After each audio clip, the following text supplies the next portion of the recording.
Algoritma itu adalah serangkaian kata-kata yang terdefinisi dengan jelas, digunakan untuk menyelesaikan suatu masalah atau mencapai tujuan tertentu. Jadi algoritma itu memberikan petunjuk sistematis tentang apa yang harus dilakukan dalam situasi tertentu dan bagaimana memproses input yang diberikan untuk menghasilkan output yang diinginkan. Manfaat dari algoritma itu jadi kita kalau pakai algoritma itu kita jadi lebih cepat untuk memecahkan sebuah masalah karena dibantu oleh dari algoritma tersebut, dan juga algoritma itu mempercepat kerja kita. Jadi ada efisiensi dalam algoritma itu, jadi kita lebih cepat dalam melakukan sesuatu.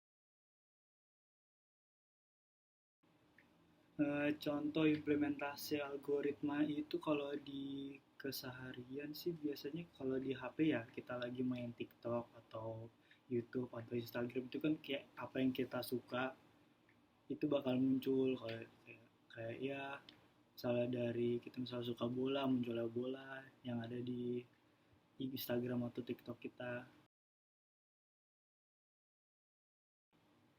Struktur data itu membantu buat kita mengorganisir data dengan cara yang lebih efisien dan memungkinkan operasi yang efektif seperti pencarian, penyisipan, penghapusan, dan pemutakhiran. Memiliki struktur data yang tepat sangat penting dalam pengembangan program yang efisien dan dapat diandalkan.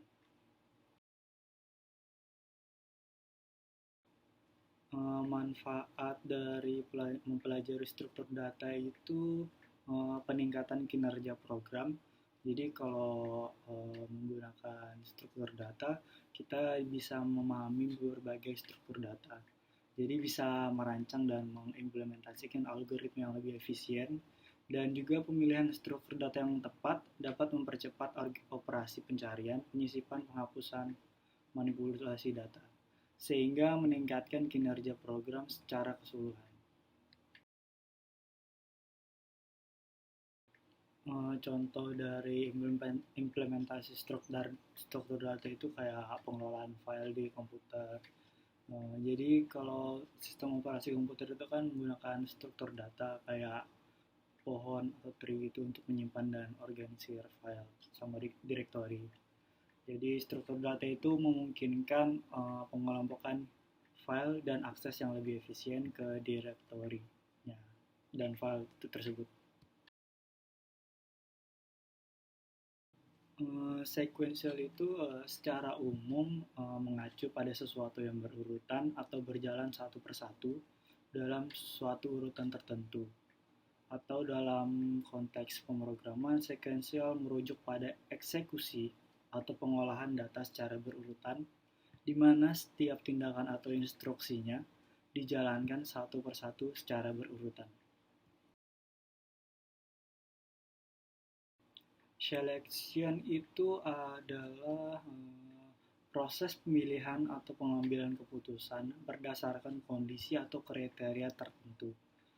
Jadi dasarnya seleksi yang digunakan untuk mengevaluasi suatu kondisi atau ekspresi logika, dan berdasarkan hasilnya program akan memilih untuk menjalankan blok kode tertentu. Jadi looping itu mengacu pada proses pengulangan eksekusi blok kode tertentu. Jadi kode-kode yang tertentu itu dilakukan secara berulang-ulang berdasarkan kondisi atau jumlah yang ditentukan.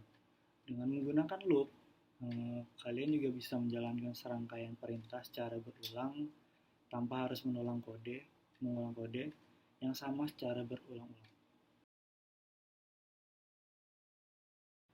Sequential search adalah metode pencarian yang sederhana dan langsung. Ini melibatkan pemeriksaan setiap elemen dalam himpunan data secara berurutan, satu persatu, hingga elemen yang dicari ditemukan atau seluruh himpunan data telah diperiksa. Binary search adalah metode pencarian yang efisien untuk himpunan data yang terurut secara menaik, tidak menurun. Ini membagi himpunan data menjadi dua bagian dan memeriksa elemen tengah. Jika elemen tengah sama dengan elemen yang dicari, pencarian selesai. Namun, jika elemen tengah lebih besar, ya, jika elemen tengah lebih besar, pencarian dilanjutkan ke setengah bagian kiri himpunan data. Jika elemen tengah lebih kecil, pencarian dilanjutkan ke setengah bagian kanan himpunan data.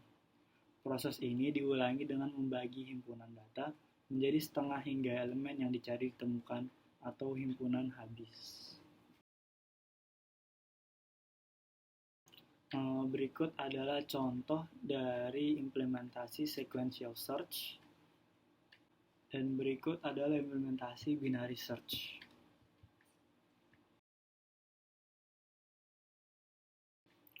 Algoritma tree adalah algoritma atau metode yang digunakan untuk memanipulasi atau memproses struktur data berbentuk pohon yang dikenal sebagai tree.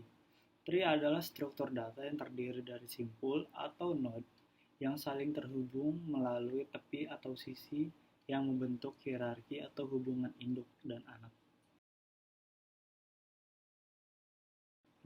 AVL tree adalah salah satu jenis tree yang dirancang untuk mempertahankan keseimbangan secara otomatis. AVL tree memiliki struktur pohon biner yang setiap simpulnya memiliki faktor keseimbangan, yaitu perbedaan tinggi, subpohon kanan dan subpohon kiri. Jika faktor keseimbangan suatu simpul melebihi batas tertentu, maka pohon AVL akan melakukan rotasi pada simpul tersebut untuk menjaga keseimbangannya. Dan cara kerjanya itu AVL tree dibangun seperti pohon biner biasa. Jadi setiap sebuah simpul ditambah atau dihapus, AVL tree akan memeriksa faktor keseimbangan dari simpul-simpul yang terpengaruh. Jika faktor keseimbangan suatu simpul melebihi batas, maka pohon AVL akan melakukan rotasi untuk menjaga keseimbangan. Rotasi dapat berupa rotasi kanan, rotasi kiri, atau kombinasi keduanya.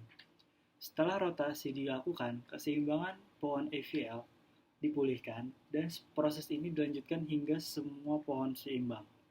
Dengan demikian, AVL tree selalu menjaga ketinggian minimal dan memastikan operasi pencarian, penambahan, dan penghapusan berjalan efisien dalam waktu sesingkat mungkin. Binary Search Tree atau BST adalah struktur data pohon binar yang terorganisasi secara terurut. Pada BST, setiap simpul memiliki nilai yang lebih besar dari semua simpul di subpohon kiri dan lebih kecil dari semua simpul di subpohon kanan. Ini memungkinkan pencarian yang lebih efisien dan operasi terkait dengan struktur data terurut. Jadi cara kerjanya binary search tree itu, jadi BST biasanya kosong atau memiliki simpul akar tunggal. Setiap kali sebuah elemen ditambahkan ke BST, elemen tersebut akan dibandingkan dengan nilai simpul saat ini. Jadi, jika nilai elemen yang akan ditambahkan lebih kecil dan dari simpul saat ini, maka elemen tersebut ditempatkan di subpohon kiri simpul saat ini. Jika nilai elemen yang akan ditambahkan lebih besar dari simpul saat ini, maka elemen tersebut akan ditempatkan di subpohon kanan saat ini. Proses ini diulang secara repetitif hingga elemen akan ditambahkan sampai ke tempat yang tepat.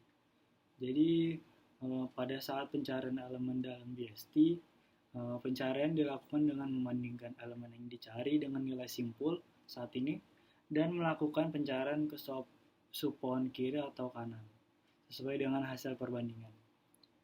Operasi penghapusan dari BST ini melibatkan pemindahan atau penggantian simpul yang dihapus dengan simpul lain dalam BST untuk menjaga sifat terurut BST.